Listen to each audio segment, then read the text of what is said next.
Hello guys, tech related की Python learning series में आप सबका स्वागत है। आज के इस ट्यूटोरियल में हम देखेंगे रिकर्शन।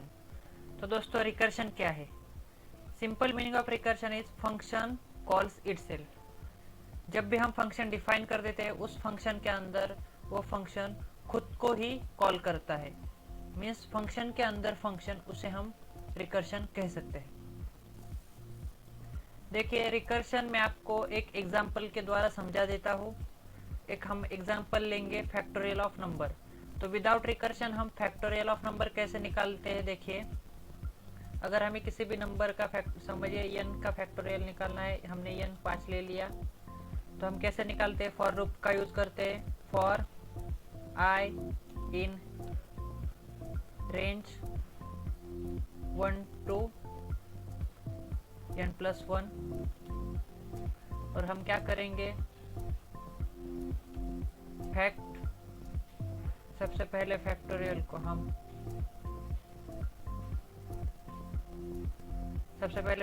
हमने 1 असाइन कर दिया।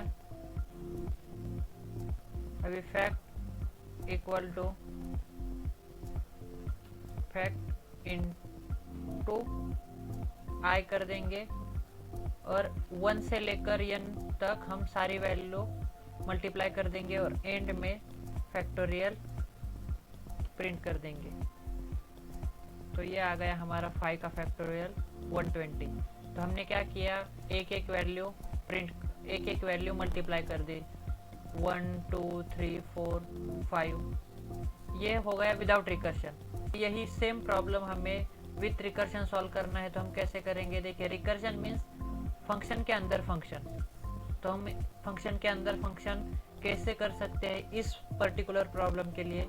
देखिए, और जब भी आप रिकर्शन यूज करेंगे, तब भी हमेशा याद रखिए, आपको फंक्शन के अंदर एक ऐसी कंडीशन डालनी पड़ेगी जिससे वो फंक्शन टर्मिनेट हो जाए।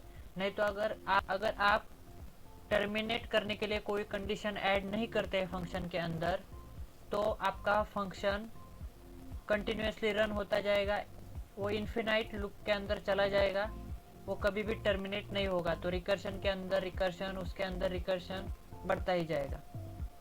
तो देखिए, हम कैसे रिकर्शन का यूज करके फैक्टोरियल निकालते हैं। देखिए, डिफाइन में एक फैक्ट नाम का फंक्शन डिफाइन कर देता हूँ, जिसमें पैरामीटर दे दूंगा n।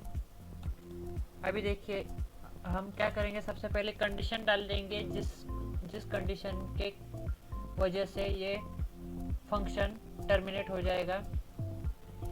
If n equal to 1, return 1। अगर n की वैल्यू 1 है तो ये फंक्शन स्टॉप हो जाएगा। देखिए, फैक्टोरियल में हम क्या करते हैं? जिस भी नंबर का फैक्टोरियल करना है, उस नंबर से लेकर एक एक इंटीजर कम करके सबका मल्टीप्लिकेशन करते हैं। और कहाँ तक करते हैं? 1 तक।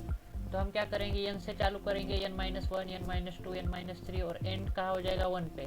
तो 1 पे एंड होना चाहिए, इसलिए हम क्या करेंगे? If n equal to 1, return n। Else अगर 1 नहीं होगा तो हम क्या करेंगे? सिंपली क्या रिटर्न कर देंगे? देखिए, return n into fact of n-1। हम क्या करेंगे? n into factorial of n-1। ये फंक्शन, हमने फंक्शन के अंदर सेम फंक्शन कॉल कर दिया n की वैल्यू -1 करके। तो देखिए, इसका मैं आपको ऑपरेशन कैसे होता है वो बता देता हूँ। सबसे पहले रन कर देते हैं फंक्शन फैक्ट। ये फंक्शन को मैंने कॉल किया, उसके अंदर 5 डाल दिया।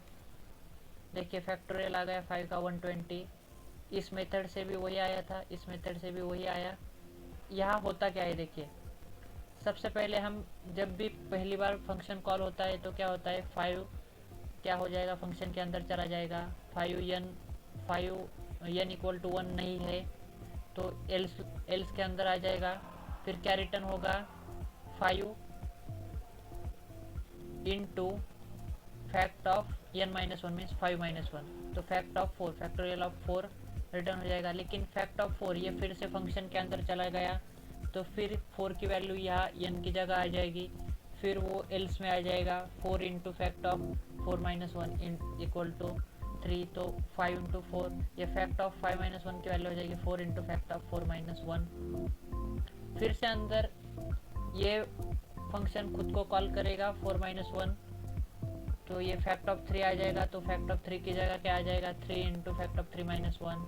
फिर इस फैक्ट ऑफ 3 माइनस 1 यानी फैक्ट ऑफ 2 की जगह 2 इंटू फैक्ट ऑफ 2 माइनस 1। अभी 2 माइनस 1 क्या आ जाएगा, फैक्ट ऑफ 1 आ जाएगा, तो n की वैल्यू हो जाएगी 1। तो जैसे ही n की वैल्यू 1 हो जाएगी, आप ये रिटर्न क्या कर देगा n, यहाँ ये रिकर्शन टर्मिनेट हो जाएगा, क्योंकि यहाँ हमने फिर से फंक्शन के अंदर फंक्शन कॉल नहीं किया, तो ये रिकर्शन ही टर्मिनेट हो जाएगा, वो रिटर्न कर देगा 1। तो ये सारी वैल्यू आखिर में मेन फंक्शन रिटर्न कर देगा ये सारी मल्टीप्लिकेशन, तो ये सारी मल्टीप्लिकेशन हो जाएगी 120। तो इस तरह रिकर्शन वर्क करता है। अगर आप यहाँ n-1 नहीं देते तो ये इन्फिनिट हो जाता, क्योंकि n की वैल्यू 5 ही रहती, तो हर बार ये 5 इंटू 5 इंटू 5 होता जाता, ये टर्मिनेट नहीं होता। अगर आप ये वैल्यू भी नहीं देते तो भी ये टर्मिनेट नहीं होता। n-1 जब ये फैक्टोरियल 1 हो जाता, तो n-1 -1 पे जाता, तो वो -1 -2 -3 ये कंटिन्यूसली चलता रहता। तो ये टर्मिनेट करने के लिए कोई कंडीशन देना ज़रूरी है, और जब भी आप रिकर्शन कॉल करो तो वो जो भी वैल्यू दे रहे हैं वो भी चेंज करना ज़रूरी है। आप वही वैल्यू रखोगे तो वो टर्मिनेट नहीं होगा। तो मुझे आशा है दोस्तों आपको ये फैक्टोरियल का एग्जांपल रिकर्शन से कैसे करना है वो समझ में आ गया होगा, और रिकर्शन भी कैसे यूज़ करते हैं, रिकर्शन क्या है ये भी समझ में आ गया होगा। अगर आपको ये वीडियो पसंद आए तो लाइक कर दीजिए। अगर आपने अभी तक हमारे चैनल को सब्सक्राइब नहीं किया है तो चैनल को सब्सक्राइब भी कर दीजिए। मिलते हैं हमारे अगले ट्यूटोरियल में, तब तक के लिए कीप कोडिंग।